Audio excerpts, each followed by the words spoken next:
Salut tout le monde, ici Astuce Excel. Alors aujourd'hui on se retrouve pour voir comment faire un planning sur Excel grâce à la fonction séquence.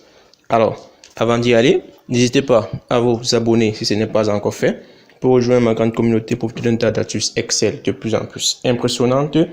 Et sans oublier de me laisser un petit pouce et vos expressions en commentaire. Alors sans plus tarder, passons directement à l'astuce. Alors, il est également possible de faire un planning avec la fonction séquence très facilement. Alors là, nous aurons bien évidemment pour cela, pour faire un planning, il va nous falloir bien évidemment la date, l'année, le mois, la date de début de ce mois et la date de fin du mois en question. Alors, pour l'année, on pourrait tout ceci pourrait être fait par des listes déroulantes, dont là on part tout simplement, mais que là, ici, pour ce qui concerne l'année, on va faire une liste, disons, des 20 prochaines années, dont là égale séquence.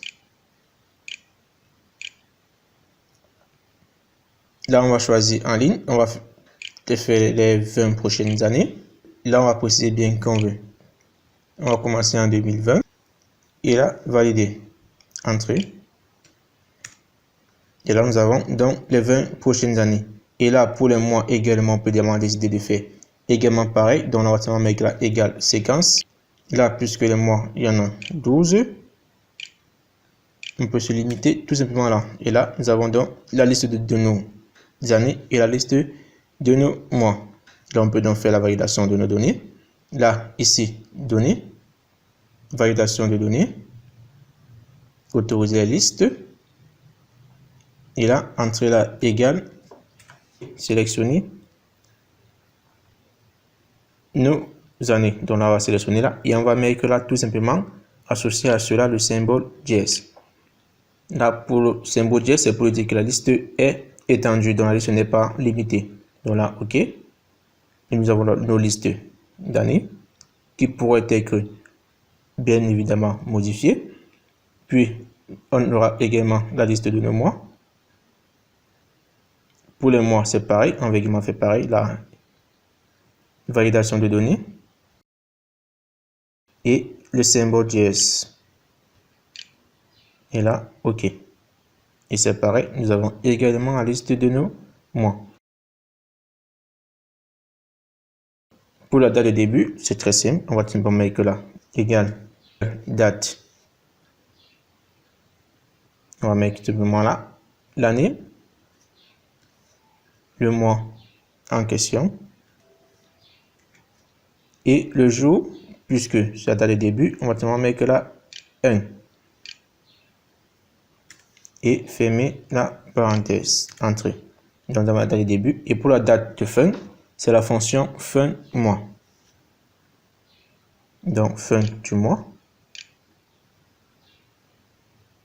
Le mois. Date de départ. Voilà la date de départ. 0. Et voilà. Donc, date de fin du mois.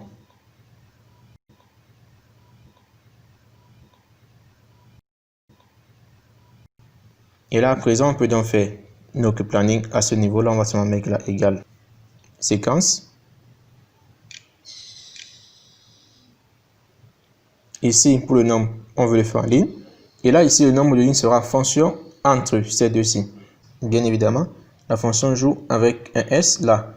Elle va nous donner dans le nombre de jours entre les deux dates. Donc là, on va mettre là point virgule et la date de début, qui est bien celle-ci. Et on va fermer la parenthèse. Puis, en colonne, on ouvre en colonne, bien évidemment. Début, c'est déjà fait. Donc là, on peut simplement valider à ce niveau. Là, fermer la parenthèse et entrer. Et là, vous avez donc votre planning qui peut donc évoluer en fonction des mois et également en fonction des années. 2021, ça sera, et vous avez votre planning. Alors, c'était tout pour cette astuce. Si vous avez aimé, n'hésitez pas à mettre un petit j'aime, à commenter la vidéo, à la partager aux autres utilisateurs d'Excel pour qu'ils puissent en profiter. sans oublier de vous abonner si ce n'est pas encore fait pour rejoindre ma communauté et profiter d'un tas d'astuces Excel. Et également, n'oubliez pas de récupérer vos petits cadeaux dans la description. Alors, on se dit à la prochaine pour une nouvelle astuce.